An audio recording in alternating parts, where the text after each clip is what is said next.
और दर्शकों, आज की सबसे बड़ी खबर, एग्जिट पोल में दिल्ली में बीजेपी की सरकार बनती हुई दिख रही है। यानी बीजेपी का जो लंबा सूखा है वो खत्म होता बता रहे हैं एग्जिट पोल। लेकिन अगर ये एग्जिट पोल सही साबित हुए तो इसके पीछे के कारण क्या है दर्शकों, आज इसकी एक्सरे रिपोर्ट आपके सामने रखने वाला हूं। लेकिन सबसे पहले आपको बता दूं, दिल्ली में वोटिंग पूरी हो गई है, लेकिन जो एग्जिट पोल सामने आए हैं भाई, उन्होंने तो चौंका दिया है दर्शकों, चौंका दिया है। एग्जिट पोल में भारतीय जनता पार्टी को बढ़त दिखाई दे रही है, सोचिए जरा। और इसके बाद बीजेपी का खेमा, ये देखिए आप, एग्जिट पोल में जैसे ही बीजेपी की सरकार बनती दिखाई दी, एग्जिट पोल के नंबर दिखाइए तुरंत, बीजेपी के खेमे में खुशी की लहर है दर्शकों। लहर सालों का सूखा खत्म होने की उम्मीद की है। नंबर्स दिखाइए, क्योंकि एक दो बार नहीं, कई बार बीजेपी बड़ी करीब तक आई और उसके हाथ सत्ता नहीं लगी। लेकिन इस बार के एग्जिट पोल, और एक दो एग्जिट पोल नहीं दर्शकों, कई सारे एग्जिट पोल बीजेपी को पिछले चुनावों के मुकाबले बम्पर बढ़त दिखाई दे रही है। ये एग्जिट पोल बता रहे हैं, पोल ऑफ पोल्स भी आपको बता रहा हूं, ये मैट्राइज के नंबर आपके सामने। आम आदमी पार्टी टक्कर तो दे रही है दर्शकों, ये तो मानना पड़ेगा, लेकिन आम आदमी पार्टी की सीटें आधी हो गई।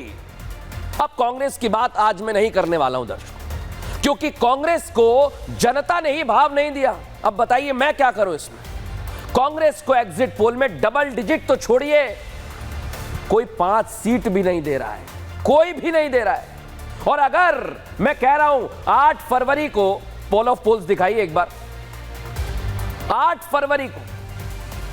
फरवरी को अगर नंबर साबित सही हुए ये वाले, तो बीजेपी ने जो नारा दिया है आपदा को हटाना है, वो सही साबित हो जाएगा। ये पोल ऑफ पोल्स है दर्शकों, ये देख लीजिए आप, ये पोल ऑफ पोल्स है जहां मैट्राइज बीजेपी की सरकार, पी मार्क, चाणक्य स्ट्रैटेजीज, और जब हम पोल ऑफ पोल्स निकालते तो 44 के पार बीजेपी प्लस जा रही है।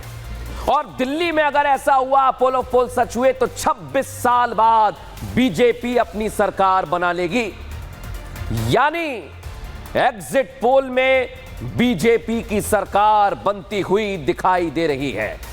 लेकिन आप सोचिए दर्शकों, एक एक करके जो एग्जिट पोल अब तक सामने आए हैं, उसमें मैट्राइज का नंबर आपके सामने है, जहां 39 से 49 सीट मैट्राइज दे रहा है दर्शकों। सोचिए जरा भारतीय जनता पार्टी को। और इतना ही नहीं, पोल ऑफ पोल्स एक बार फिर दिखाइए, आम आदमी पार्टी को 32 से 37 सीटें मिलती दिखाई दे रही है। देखिए जरा आपके सामने नंबर्स हैं, सीधे नंबर देखिए आप, और एक नहीं कई एग्जिट पोल।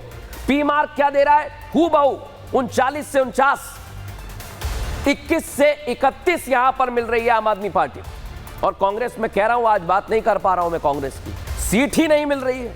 अब ये एक शख्स कौन है, कौन जीतेगा, ये कांग्रेस पार्टी वाले बता दें हमें, क्योंकि यहां पर पीपल्स प्लस भी भारतीय जनता पार्टी को नंबर दे रहा है। और ये तो मैं आपको 4-5 पोल ऑफ पोल्स दिखा रहा हूं दर्शकों, ऐसे करीब 7-8 आ गए हैं और सबने भारतीय जनता पार्टी की सरकार बनाई है। अब आप बताइए दर्शकों, ये जो एग्जिट पोल आ गए हैं ना, ये एग्जिट पोल बीजेपी के लिए तो खुशी की खबर लेकर आए, लेकिन इंतजार करना होगा दर्शकों, इंतजार करना होगा हमें।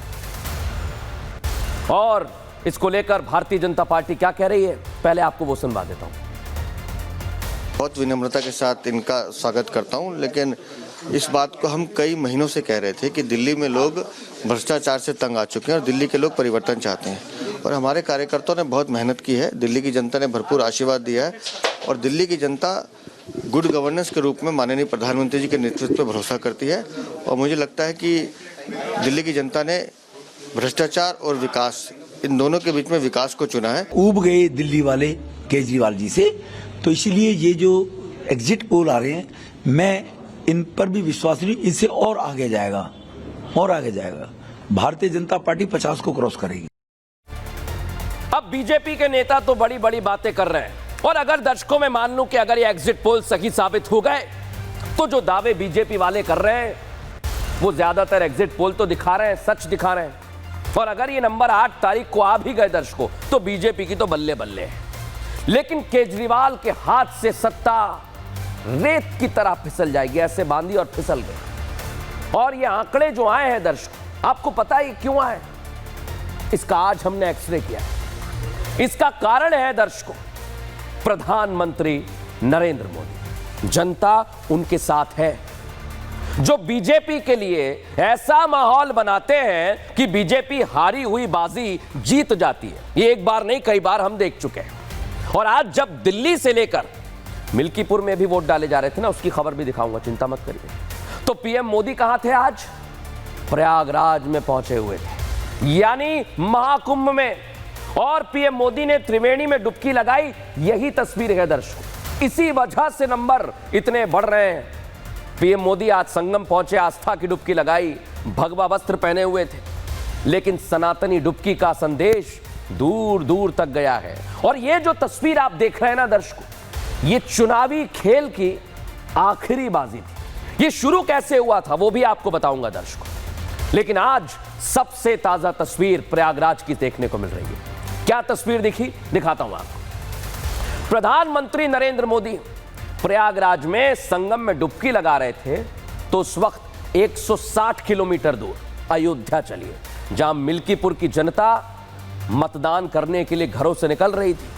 और सुबह सुबह का वक्त था, प्रधानमंत्री नरेंद्र मोदी प्रयागराज में डुबकी लगा रहे थे, तो इधर 670 किलोमीटर दूर दिल्ली में भी जनता जीत की डुबकी के लिए निकल रही थी घरों से। जो एग्जिट पोल बता रहे हैं ये डुबकी जीत की है दर्शकों, क्योंकि दिल्ली वालों ने भी ईवीएम में किस्मत लॉक कर दी है और अगला सीएम कौन होगा इसका इंतजार हमें भी है दर्शकों। लेकिन प्रधानमंत्री नरेंद्र मोदी ने त्रिवेणी में आस्था की डुबकी लगाई, और उनकी आस्था और उनके भाव आज आपको दिखाता हूं मैं। कुछ अलग ही थे दर्शकों। यही कारण है, इस वजह से बीजेपी को नंबर मिल रहे हैं। ये सनातन की छटा जो चल रही है, ऐसा कहा जा रहा है। उनकी वेशभूषा से ही आप समझिए। ये देखिए, गंगा मैया से जुड़ाव के बारे में बार बार वो कहते रहे। उनके साथ आज योगी आदित्यनाथ भी थे दर्शकों। ये तस्वीर आप देख रहे हैं, ये संगम स्नान की पीएम की तस्वीर। पीएम ने संगम में डुबकी लगाई, तो उनके हाथ में रुद्राक्ष की माला भी थी दर्शकों, देखिए जरा। इस दौरान उन्होंने गेरुआ रंग के वस्त्र पहने हुए थे, यानी भगवा। और ये देख रहे हैं ना आप, माला हाथ में।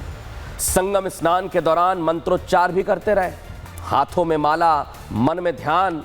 पीएम मोदी ने स्नान के समय रुद्राक्ष की माला से मंत्रों का जाप किया। ये देखिए, मंत्र आपको सुनवा रहा हूं, और इसका कनेक्शन सीधा चुनावों से है, समझ जाइए आप। अपने हाथ में 5 बार जल अर्पित किया, उसके बाद चारों दिशाओं की परिक्रमा भी की। मोदी ने देवी देवताओं के लिए भी, विश्व कल्याण के लिए उनसे कामना की है। अब सबसे अहम बात आपको बताऊं, महाकुंभ में आने वाले श्रद्धालुओं की व्यवस्था का पूरा ख्याल रखा गया दर्शकों। कोई परेशानी ना हो भक्तों को, इसके लिए पूरा शेड्यूल तैयार किया गया है दर्शकों। और यही वजह है दर्शकों, प्रधानमंत्री नरेंद्र मोदी जब संगम में स्नान करने के लिए पहुंच रहे थे, बड़ी बात यही है, तो बहुत सी तस्वीर देखने को मिल रही थी। लेकिन 5 फरवरी को स्नान क्यों किया गया, ये समझिए जरा। हिंदू कैलेंडर के मुताबिक माघ मास की अष्टमी है। खास बात यह कि इस दौरान गुप्त नवरात्रि भी है। गुप्त नवरात्रि की अष्टमी तिथि को स्नान दान के लिए बेहद शुभ माना जाता है। नदियों में डुबकी लगाने से मनोकामनाएं पूरी होती हैं, और भीष्म अष्टमी नाम से भी इसे जाना जाता है। भीष्म पितामह ने इस तिथि पर भगवान कृष्ण की उपस्थिति में प्राण त्यागे थे, मोक्ष प्राप्त किया था और उत्तरायण की प्रतीक्षा की थी। सूर्य के उत्तरायण को हिंदू धर्म में अत्यंत शुभ माना जाता है। इस दौरान किए गए कार्य शुभ परिणाम मिलते हैं, जो हमें चुनावों में दिख रहे हैं। मैं इसलिए बोल रहा हूं दर्शकों, प्रधानमंत्री नरेंद्र मोदी का कार्यक्रम पहले से तय था। पीएम जब किसी धार्मिक यात्रा पर जाते हैं तो उनका सनातनी रूप दिखाई देता है। महाकुंभ पहुंचे पीएम मोदी, जैसा मैंने दिखाया, माथे पर तिलक था, हाथों में माला थी, वस्त्र भी भगवा थे। लेकिन डुबकी राजनीति करने वालों को नहीं भाई दर्शकों, और मोदी के प्रयागराज जाने को राजनीतिक दलों ने राजनीति से जोड़ दिया। आरोप लगे कि बीजेपी तो भाई जानबूझकर ऐसा कर रही है। इधर वोटर निकल रहे हैं बड़ी संख्या में, उधर पीएम मोदी स्नान कर रहे हैं, वोटर्स को भटकाया जा रहा है। अब मैं उन राजनीतिक दलों से आज सवाल पूछता हूं, अगर किसी के कुंभ में जाने से वोटर भटक सकता है, तो भाई आप क्यों नहीं चले गए? अरे आप क्यों नहीं गए? आपको लगता है कि इससे वोट मिल गए? दिल्ली में बीजेपी की सरकार एग्जिट पोल जो बता रहे हैं, अगर बन गई तो क्या आप लोग भी नहीं जा सकते थे? इसलिए मैं दर्शकों आज आपसे पूछ रहा हूं, क्या राहुल गांधी कांग्रेस पार्टी के बड़े नेता महाकुंभ जाएंगे? क्योंकि अभी तक तो नहीं गए दर्शकों, और वो कह रहे हैं कि पीएम मोदी गए तो उसका फायदा मिल रहा है। अरे भाई आप भी चले जाइए, कौन मना कर रहा है आपको? अब आ जाइए अरविंद केजरीवाल। चुनावों में अब तक तो व्यस्त हैं, लेकिन अब तो चुनाव खत्म हो गए, जनता ने ईवीएम का बटन दबा दिया, एग्जिट पोल आ गए, सरकार भी जाती हुई दिख रही है। तो क्या अरविंद केजरीवाल जी आप महाकुंभ जाएंगे? क्योंकि अब तक तो आप महाकुंभ नहीं गए हैं। और क्यों नहीं गए? आप भी चले जाइए ना, आपको किसी ने नहीं रोका है। अगर वोटर डुबकी लगाने से भटक रहा है, मैं मान लेता हूं, और एग्जिट पोल में नंबर आ रहे हैं बीजेपी के, बीजेपी को फायदा हो रहा है, तो आपके नेता, आपके तमाम नेता क्यों नहीं जा रहे हैं? बताइए। आप भी चले जाइए और वहां पर वोटर्स को अपने पाले में कर लीजिए। सुनिए जरा इस पर राजनीतिक बयानबाजी कैसी हो रही है। प्रधानमंत्री आज सिर्फ इसलिए गए प्रयागराज कि दिल्ली के अंदर चुनाव है और इसका फायदा राजनीतिक उठाना चाहते हैं। प्रधानमंत्री अगर वहां जाएंगे तो सारा मीडिया उनको दिखाएगा, बताएगा प्रधानमंत्री वहां गए हैं। उनका प्रयागराज जाना निश्चित तौर से एक राजनीतिक विजिट है। दर्शकों, आज आपको मैंने कहा ना, ये जो दिल्ली में एग्जिट पोल बीजेपी की सरकार दिखा रहे हैं, इसके पीछे मोदी का प्लान है, और वो प्लान है आध्यात्म का। आध्यात्मिक स्ट्रेटेजी है दर्शकों, मैं हवा में बात नहीं कर रहा, दिखा रहा हूं आप। 2014 से अब तक पीएम मोदी वोटिंग के दिन यात्रा पर रहे हैं। पीएम 11 बार वोटिंग के दिन किसी तीर्थ यात्रा पर रहे। इस दौरान 2 बार क्या हुआ है दर्शकों? लोकसभा चुनाव, और 6 बार विधानसभा चुनाव हुए। दोनों लोकसभा चुनावों में बीजेपी की जीत हुई है। 6 में से 4 राज्यों में बीजेपी ने सरकार बनाई आध्यात्मिक यात्रा की वजह से। लेकिन मैं फिर कह रहा हूं, अगर मोदी की यात्रा वोट दिला रही है तो बाकी नेता क्यों नहीं जा रहे हैं? बीजेपी भी सवाल पूछ रही है, सुनिए जरा। जो लोग अपने घरों में आलीशान बाथरूम में, जकूजी में और सावर में नहाते हैं, उनको बड़ी पीड़ा हो रही है कि क्यों प्रधानमंत्री नरेंद्र मोदी जी पवित्र त्रिवेणी में, संगम में जाकर के आस्था की डुबकी लगा रहे हैं। लेकिन अगर नरेंद्र मोदी जी के गंगा में, संगम में स्नान करने से अगर दिल्ली चुनाव में भाजपा को लाभ मिल सकता है, तो यह लाभ कांग्रेस के लिए राहुल गांधी क्यों नहीं ले पाए? यह लाभ अरविंद केजरीवाल आम आदमी पार्टी के लिए क्यों नहीं ले पाए? अपने अपनी पार्टी को चुनाव जिताने के लिए संगम में स्नान करने तो राहुल और केजरीवाल भी जा सकते थे। और दर्शकों, आज आपको बता रहा हूं मैं, प्रधानमंत्री नरेंद्र मोदी की एक आध्यात्मिक यात्रा उन्हें जीत के पायदान पर लेकर जाती है। विश्वास नहीं हो रहा? आइए दिखा देता हूं आपको। एग्जिट पोल तो दिखा रहे हैं, लेकिन आपको लेकर चलता हूं। 19 मई 2019 लोकसभा के आखिरी चरण के लिए मतदान था। पीएम मोदी केदारनाथ में ध्यान लगा रहे थे। लोकसभा चुनाव में क्या हुआ दर्शकों? बीजेपी जीत गई। 1 जून 2024 को आ जाइए, लोकसभा चुनाव के आखिरी चरण में वोटिंग चल रही है। मोदी कहां पहुंच गए? कन्याकुमारी के विवेकानंद रॉक मेमोरियल में, वहां साधना करने लगे। लोकसभा चुनाव में क्या हो गया दर्शकों? बीजेपी जीत गई। 5 अक्टूबर 2024 को हरियाणा में 90 सीटों पर वोटिंग हुई थी, याद है ना आपको? उलटफेर हो गया। पीएम महाराष्ट्र के वाशिम में थे, जगदंबा मंदिर में पूजा कर रहे थे। और हरियाणा चुनाव में क्या हुआ? किसी से छिपा नहीं, बम्पर जीत। सारे एग्जिट पोल फेल हो गए थे। 27 मार्च 2021 पश्चिम बंगाल और असम में पहले चरण की वोटिंग हुई। पीएम कहां पहुंच गए? ढाका।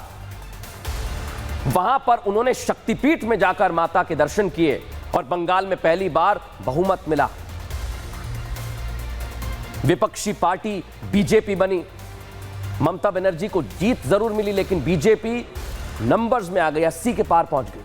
अब 5 फरवरी 2025 को क्या हुआ दर्शकों? यानी आज की बात बता रहा हूं। दिल्ली की 70 सीटों पर चुनाव। पीएम मोदी कहां पहुंच गए? कुंभ पहुंच गए और डुबकी लगाई है। क्या इसका फायदा मिलेगा? क्योंकि एग्जिट पोल तो बता रहे हैं दिल्ली में बीजेपी की सरकार बन गई है। तो इसका कारण क्या पीएम मोदी की यह डुबकी है दर्शकों?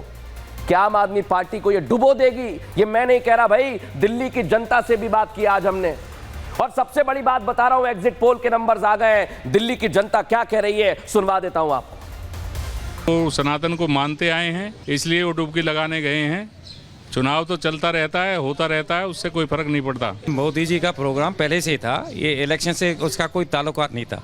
अगर कोई पब्लिक के मतलब उनके प्रति इस प्रकार की भावनाएं रखती है तो वो सनातन विरोधी आदमी है। वो इसलिए ऐसा करते हैं ताकि लोगों का ध्यान भटके कि हाँ भाई देखो कितने ज्यादा भक्ति वाले हैं। पक्ष जो कह रहा है मुझे लग रहा है वो ठीक है। मोदी जैसा होना मुश्किल है। विपक्ष चोर है, जितने भी विपक्ष हैं वो सब चोर हैं, अपने पेट भरते हैं बस। अब भाई हमें तो लग रहा है कि आध्यात्मिक स्ट्रेटेजी मोदी के लिए काम कर रही है दर्शकों, लेकिन एक वजह विपक्ष के बौखलाने की यह भी है दर्शकों कि पीएम मोदी संगम में डुबकी लगाने के लिए चले गए, और वो भी वोटिंग वाले दिन, जिससे बीजेपी को फायदा होने के आरोप लग रहे हैं। एग्जिट पोल भी यही बता रहे हैं भाई।